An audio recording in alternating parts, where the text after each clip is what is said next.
Boundary, এই boundary কিন্তু ওই সময় আমরা 1947 সালে পেয়েছি। এমনটা না যে 47-এ যে দেশ ভাগটা হয়েছে 1971-এ এসে ভিন্ন দেশ আমরা পেয়েছি, এরকম না। ওই সেম মানচিত্রটাই কিন্তু, এবং এই মানচিত্রের একটা পরিচয় আছে। এই মানচিত্রের মানুষগুলো মুসলিম টেরিটরি হিসেবে ওই সময় এই জমিটা পেয়েছিল নাকি, যে এই অঞ্চলের মানুষটা মুসলিম আর এই অংশ হিন্দু বলে দেওয়া হয়েছে না। আমি যদি মানে এক্স্যাক্টলি বাঙালি পরিচয়ে এই মানচিত্র পাইতাম, তাহলে আমার আসাম আমার হইতো, ত্রিপুরা আমার হইতো, পশ্চিম বাংলা আমার, সেটা কিন্তু হয়নি আমাদের। সুতরাং আমাদের 1947 সালের যে আমাদের বন্দোবস্ত, সেইটা আমাদের জন্য অনেক অপমানের না, অসম্মানের না। ওইটাই এই বাংলাদেশের মানে সূচনা ওখান থেকে হয়েছে, ওইখান থেকে সূচনা। আমরা বাঙালি, কিন্তু আমরা মুসলিম বাঙালি হিসেবে এই অঞ্চলটা পেয়েছি, ঠিক আছে। এই বিষয়গুলো নিয়ে অনেকে ঘোল পাকায় ফেলে, কিন্তু ঘোল পাকানোর একদম সুযোগ নাই। আমরা স্পষ্টভাবে বলছি যে আমাদের বাংলাদেশের যে জাতিসত্তা, এখানে বেশ কিছু বিষয় কিন্তু স্পষ্ট রিমার্কিং আছে। বলা হচ্ছে আমি বাঙালি, হ্যাঁ আমরা বাঙালি, কিন্তু আমরা সবাই বাঙালি না। আবার আমরা মুসলিম, কিন্তু সবাই মুসলিম না। ওইরকম অনেক ধরনের ফ্যাক্টর আছে। আমাদের সংস্কৃতি, আমাদের কালচার সব কিছু মিলিয়ে আমরা বাংলাদেশি, এই ধরনের চিন্তায় সবাইকে উদ্বুদ্ধ হতে হবে। প্রথমত শহীদ মিনারে এখন অনেক কম লোক। আমরা তো বছরের পরে বছর আসে, অনেক ভিড় হয়, থাকার জায়গা পাওয়া যায় না। আমার মনে হয় যে এই 24শে গণঅভ্যুত্থানের পরে যারা পরাজিত হয়েছে, তাদের যারা অনুসারীরা আছে, সমর্থক আছে, ভক্ত আছে, তারা এই কার্যক্রমকে কিছুটা বর্জন করেছে বা উৎসাহের সঙ্গে নেয়নি, এটা মানতে হবে।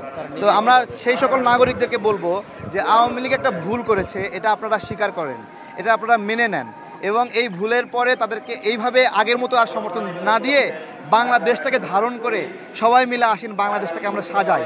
আপনারা যারা সরাসরি আওয়ামী লীগের রাজনীতি করেননি কিন্তু সমর্থন করতেন, কোনো ক্রাইম করেননি, তারা ভিন্ন একটা রাজনৈতিক মত বেছে নিয়ে আপনাদের রাজনৈতিক চর্চাটা করেন, শহীদ মিনারে আসেন, স্মৃতিসৌধে আসেন, সুন্দর বাংলাদেশ বিনির্মাণে সহযোগিতা করেন। এটা হলো এইখানে সবারই মানে সব নাগরিকের স্পেস থাকা উচিত, এক নম্বর বিষয়। শুধু তাই না, শহীদ মিনারটা আমাদের তো এখন শুধুমাত্র বাংলা ভাষা দিবস হিসেবে নাই, এটা আন্তর্জাতিক মাতৃভাষা দিবস না। আন্তর্জাতিক মানে কি, সকল ভাষার প্রতিনিধিত্ব করছে এই দিবসটা। সুতরাং আমি মনে করি শহীদ মিনারে অ আ ক খ প্র্যাকটিসের পাশাপাশি কিছু চাকমা শব্দ, কিছু সাঁওতাল শব্দ, মারমাদের শব্দ, বর্ণমালা, এগুলো মিলিয়ে যদি এই শহীদ মিনারটাকে সাজানো যেত, তাহলে আমাদের এখানে কত ধরনের ভাষা আছে। আমরা তো বলছি মায়ের ভাষায় বলতে চাই, তাই না? তাহলে আমি যদি মায়ের ভাষায় বলতে চাই, আমার সাঁওতাল নাগরিক, আমার চাকমা নাগরিক, আমার মারমামুরো, ওই নাগরিকরাও কিন্তু মায়ের ভাষায় বলতে চায়। তো আমরা আমাদের মায়ের ভাষায় লড়াই করছি, ওরাও ওদের মায়ের ভাষার অধিকার চাই। তো শহীদ মিনারটা আসলে তাদেরও হওয়া উচিত। এখানে যদি একটা সেশন হতো যে আমি তোমাকে ভালোবাসি, এটা বাংলা ভাষায় বললে কেমন, এটা সাঁওতাল ভাষায় বললে কেমন, চাকমা বললে কেমন, মারমা, ত্রিপুরা, খুব কিন্তু ভালো লাগতো এই ধরনের একটা প্রোগ্রাম হইলে। আসলে মানে আন্তর্জাতিক মাতৃভাষাকে সত্যিকার অর্থে আন্তর্জাতিক পর্যায়ে নিয়ে যেতে হলে সকল ভাষার প্রতিনিধিত্ব করতে হবে, এবং আমরা কিন্তু এখন অভিভাবক, ভাষার অভিভাবক আমরা, আমাদেরকে সেই দায়িত্ব পালন করতে হবে। এটা তো বললামই, একটু মানুষ কম এখানে। গণ অভ্যুত্থানের পরে আওয়ামী লীগ পরাজিত হওয়াতে, তারা ব্যাপকভাবে গণ অভ্যুত্থানে হওয়াতে তাদের অনেক লোক এখানে আসতে ভয় পাচ্ছে। শুধু তাই না, তাদের যারা সমর্থকরা নাগরিকরা ছিল, তারাও কোনো একটা মনক্ষুণ্ণ হয়ে এখানে আসছে না। ওটাই বলছিলাম যে নাগরিক পর্যায়ে যারা আওয়ামী লীগ করেনি, সরাসরি দলীয় পদ পদবিতে ছিল না, এমনি সমর্থক ছিল, তাদেরকে এটা মেনে নিতে হবে যে আওয়ামী লীগ একটা গণহত্যার মাধ্যমে পরাজিত হয়েছে।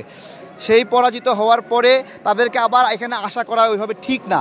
তাদেরকেও ভিন্ন একটা মত নিয়ে রাজনৈতিক চর্চা, রাজনৈতিক সমর্থন করে এখানে বাংলাদেশে যে আমাদের যে সংস্কৃতি, আমাদের যে বিভিন্ন মানে আচরণ, আমরা যে বিভিন্ন আচার অনুষ্ঠান করি, সেগুলোতে তাদেরকে সম্পৃক্ত হওয়া জরুরি। আজকে আমারও খুব খারাপ লাগছে, আমাদের ফুল দিতে সাধারণত 2.5 ঘন্টা 3 ঘন্টা লাগতো, আজকে আমরা আধা ঘন্টায় ফুল দিয়ে ফেলেছি।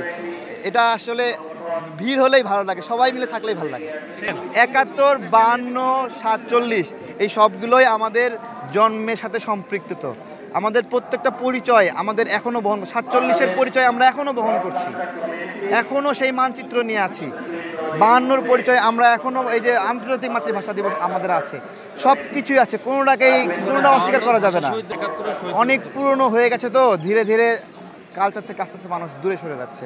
আর এখানে আরও অনেক বিষয় রয়েছে, যেমন 52-র ভাষা আন্দোলন, ভাষা, ঠিক আছে, এই যে বাংলা, এই বাংলাটা আসলে শুধু বাংলাদেশ না, আরও অনেক জায়গায় প্র্যাকটিস হয়েছে।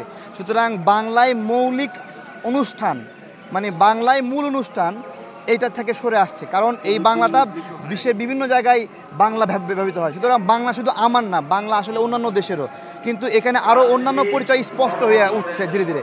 মুসলিম পরিচয় দৃঢ় হয়ে উঠছে। মানুষ আগে ব্লাউজ পরতো না, কিন্তু মানুষ ধীরে ধীরে জামা পরছে, ব্লাউজ পরছে। আগে হাত কাটা ব্লাউজ পরতো, এখন ফুল হাতা পরছে। সেখান থেকে ধীরে ধীরে মানুষ বোরকা পরছে। আমাদের এখানে একটা কালচারাল মানে পরিবর্তন হচ্ছে। এই পরিবর্তনগুলোকে অস্বীকার করতে পারবে না কেউ, আটকায়ও রাখতে পারবে না।